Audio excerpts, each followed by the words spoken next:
Dear students, आज हमारा topic है direction cosines of a line. ठीक है, ये आपके पेज नंबर 466 पर, आपकी बुक के 466 पेज पर ये टॉपिक लिखा हुआ है। अच्छा, if we have a line which makes an angle alpha beta gamma with the positive directions of x y and z axis respectively. फ़र्ज़ कर लें कि हमारे पास कोई लाइन है और उसका जो एंगल है वो एक्स एक्सिस के साथ अल्फ़ा है और वाई एक्सिस के साथ बीटा है और जेड एक्सिस के साथ उसका एंगल गैमा है। तो उसके हमने क्या है, डायरेक्शन कोसाइंस का क्या मतलब होगा? Cos alpha, cos beta and cos gamma are called the direction cosines of the line. ठीक है, direction cosines of the line and alpha beta gamma are called its direction angles. ठीक है, यानी direction angle का क्या मतलब है कि वो जो कोई लाइन एक्स एक्सिस के साथ एंगल बना रही है in the direction of x axis, तो हो जाएगा alpha. The angle making by the line with the direction of y axis will be beta. The angle making by the line with the direction z axis, positive z axis, is gamma. ठीक है, are called this direction angles. And O P, आप देखें कि हमारे पास जो O P है, यानी कोई भी पॉइंट है पी पर, तो हम उसका जो डिस्टेंस लेते हैं वो आर के इक्वल होता है। और आर हमारे पास क्या होता है? आर हमारे पास होता है x i plus y j और प्लस जेड के। ठीक है, ये क्या है? Be the vector parallel to the line. ये हमने आर वेक्टर लिया है, ऐसा वेक्टर है जो कि इस लाइन के पैरेलल है। ठीक है, पैरेलल है to the line L which makes an angle alpha beta and gamma with the X axis. तो from the figure X is equal to हो जाएगा हमारे पास R cos alpha, Y is equal to cos alpha into I, और Y हो जाएगा R cos beta into J, और Z हो जाएगा आर काज गैमा इंटू के। तो आर हमारे पास वेक्टर किसके इक्वल होगा? R into cos alpha plus cos alpha into i plus r into cos beta into j plus r into cos gamma into k. जैसे हमारे इंटू के, जैसे हमारे पास वेक्टर होता है ना x i plus y J plus z के, तो हमने एक्स की वाई और जेड की जब वैल्यू डाली, एक्स की वैल्यू हमारे पास थी r cos theta, cos alpha sorry cos alpha into i, r cos beta into j and r cos gamma into k. ठीक है, अच्छा जी, तो ये हमारे पास क्या हो जाएगा? ये आर वेक्टर है और डिवाइडिंग बाय आर। हमारे पास जो वेक्टर की डेफिनेशन आपने की होगी एफएससी में कि किसी भी वेक्टर को हम रिप्रेजेंट करते हैं with its magnitude into a unit positive vector which is called the unit direction vector, जिसको हम कहते हैं या यूनिट वेक्टर कहते हैं, जो कि इन द डायरेक्शन ऑफ ए होता है। तो यहाँ से हमारे पास जो यूनिट वेक्टर निकलता है वो किसके इक्वल आता है? वो आता है A vector dividing by A magnitude.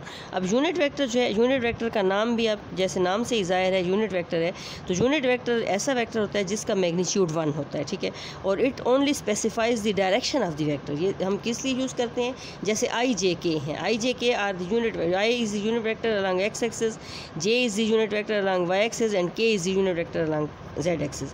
ये आई जे के जो हैं इनके मैग्नीट्यूड 1 होते हैं। जो भी यूनिट वेक्टर होता है उसका मैग्नीट्यूड 1 होता है, और वो सिर्फ और सिर्फ डायरेक्शन रिप्रेजेंट करते हैं कि आई का मतलब होगा कि ये इन द डायरेक्शन ऑफ एक्स है। जब किसी वेक्टर के साथ आई लिखा होगा इसका मतलब है कि ये vector is situated in the direction of x axis, और अगर जिसके साथ के जे लिखा होगा तो हम समझ जाएंगे कि ये ऐसा वेक्टर है जो वाई एक्सिस के साथ है, और जिसके साथ के लिखा हुआ होगा तो हमें पता चल जाएगा ये ऐसा वेक्टर है जिसकी डायरेक्शन जेड एक्सिस के साथ है। ठीक है, तो यूनिट वेक्टर की डेफिनेशन में हमारे पास क्या आता है? A vector dividing by A magnitude. तो यहाँ से हमारे पास R vector dividing by R magnitude किसके इक्वल आएगा? Cos alpha I plus cos beta J plus cos gamma K is equal to, अब ये इज़ ए यूनिट वेक्टर। ठीक है, यूनिट वेक्टर है तो ये हमारे पास क्या हो जाएगा? ये चूँकि यूनिट वेक्टर है, यूनिट वेक्टर की क्या होती है कि उसका जब हम मैग्नीट्यूड लें वो तो 1 आना चाहिए। ठीक है, तो यूनिट वेक्टर का जब मैग्नीट्यूड हम लेते हैं तो cos square alpha plus cos square beta plus cos square gamma equal 1। इसको आप रूट में लिखें, चूँकि 1 है रूट में लिखें या रूट के बगैर लिखें, it will be equal to 1। तो cos square alpha plus cos square beta plus cos square gamma is equal to 1। और cos alpha cos beta cos gamma क्या है? Cos alpha is the direction cosine of a line, यानी cos alpha cos beta जो है ये actually क्या है? Is these are the direction cosines of a line. ठीक है, अच्छा जी, अब हमारे पास आर यूजुअली, इनको हम ये जो डायरेक्शन कोसाइंस हैं are usually represented by L M and N. यानी आप काज अल्फ़ा को कह सकते हैं एल, काज बीटा को एम और काज गैमा को एन। तो cos square alpha plus cos square beta plus cos square gamma की जगह पर हम लिख सकते हैं L square plus M square plus N square is equal to 1। ठीक है, अब है डायरेक्शन रेशोज। डायरेक्शन रेशोज क्या हैं? The 3 numbers proportional to the direction cosines of a line are called the direction ratios of a line. If L1, M1 and N1 are the direction cosines of a line, and L over A आपके पास L over A is equal to हो जाएगा M over B is equal to हो जाएगा N over C, where A B C are called the direction ratios of the line. ठीक है, अगर आपके पास L ओवर A इक्वल है M ओवर B इक्वल है N ओवर C के, इसमें A B C क्या है? A B C will be the direction ratios of the line. Now the direction ratios of a line joining the points. अब direction ratios का क्या मतलब है? हम डायरेक्शन रेशोज निकालते हैं किसी एक लाइन के जो कि दो पॉइंट्स को ज्वाइन कर रही है। Let point P and Q are the two points and line joining them will be equal to the direction ratios. हमारे पास क्या हो जाएंगी? x2 minus x1, y2 minus y1 and z2 minus z1, यानी it means x2 minus x1 हो जाएगा A, y2 minus 1 हो जाएगा B और z2 माइनस z1 हो जाएगा C। ठीक है, ये जो हमने A B C यहाँ लिखी है ना, A B C, it is these are all the direction ratios.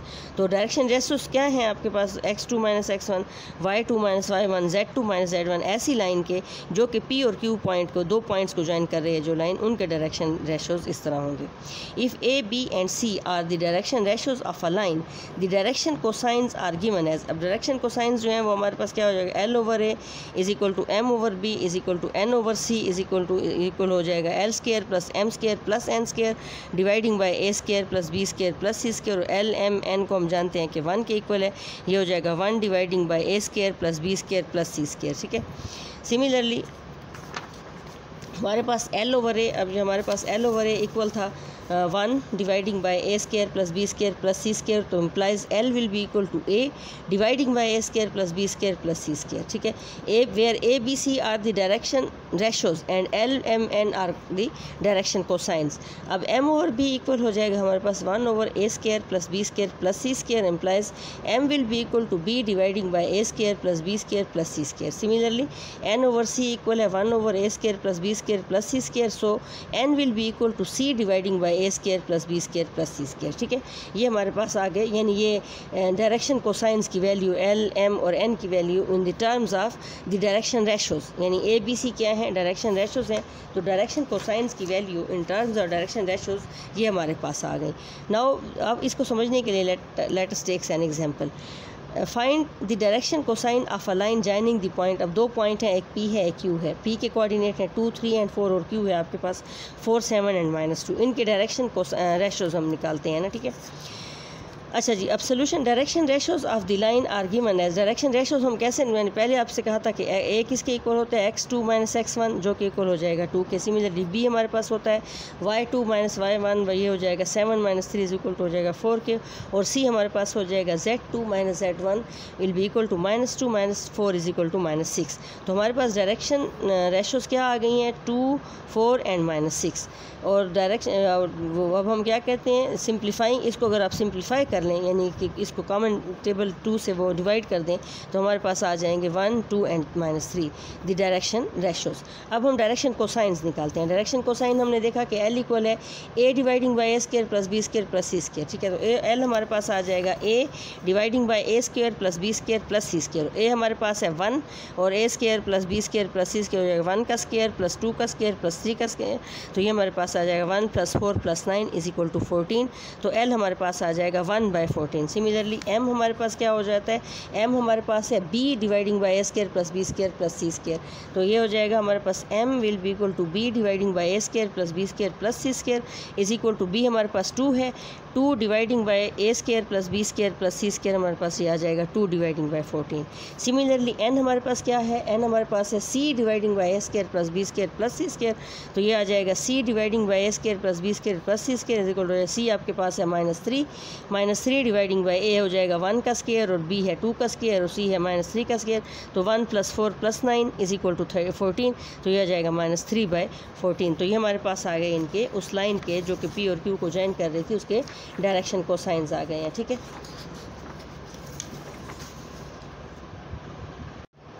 अच्छा जी, अभी now the angle between 2 straight lines. पहले भी हम कर चुके हैं, एंगल बिटवीन 2 स्ट्रेट लाइन जो होता है वो एंगल बिटवीन देयर स्लोप्स होता है। अब अगर हमारे पास अगर कोई सी 2 स्ट्रेट लाइन है और उसके डायरेक्शन कोसाइंस हमारे पास हो तो उसका भी एंगल हम निकाल सकते हैं।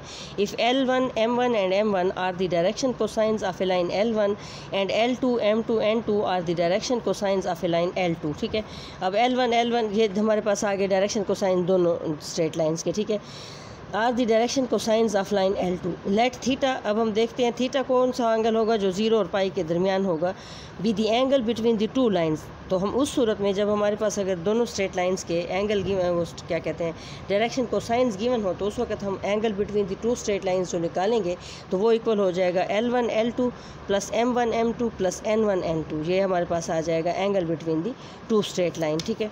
अब है direction cosines of a vector. अब कोई वेक्टर हो तो उसके डायरेक्शन कोसाइन कैसे लिए जाते हैं। Let we have a vector U1 U2 and U3 जो कि हमारे पास हो जाएगा U1 into I plus U2 into J plus U3 into K, ठीक है। Be the vector where U1 U2 U3 are the direction numbers are the direction ratios of a vector and U if U is the magnitude of the vector. U is the magnitude of the vector का क्या मतलब है, U आपके पास किसके equal होगा। Magnitude को हम कैसे लिखते होते हैं, मैग्नीट्यूड हमारे पास किसी भी वेक्टर का क्या होता है, U इक्वल हो जाएगा under root U1 square plus U2 square, ठीक है, और प्लस U3 स्क्वायर, ठीक है। ये हमारे पास अगर मैग्नीट्यूड हो तो उस वक्त हमारे पास डायरेक्शन कैसे आएंगे, then the direction cosines of U will be equal to U1 by U2 whole square, U1 by U whole square, U2 by U whole square plus U3 by U whole square, ठीक है। ये is equal to 1, ये हमारे पास equal हो जाएगा 1 के। ये हमारे पास क्या हो जाएंगे, the direction cosines of a line, ठीक है, of a vector, sorry direction cosine of a vector, ठीक है, ओके।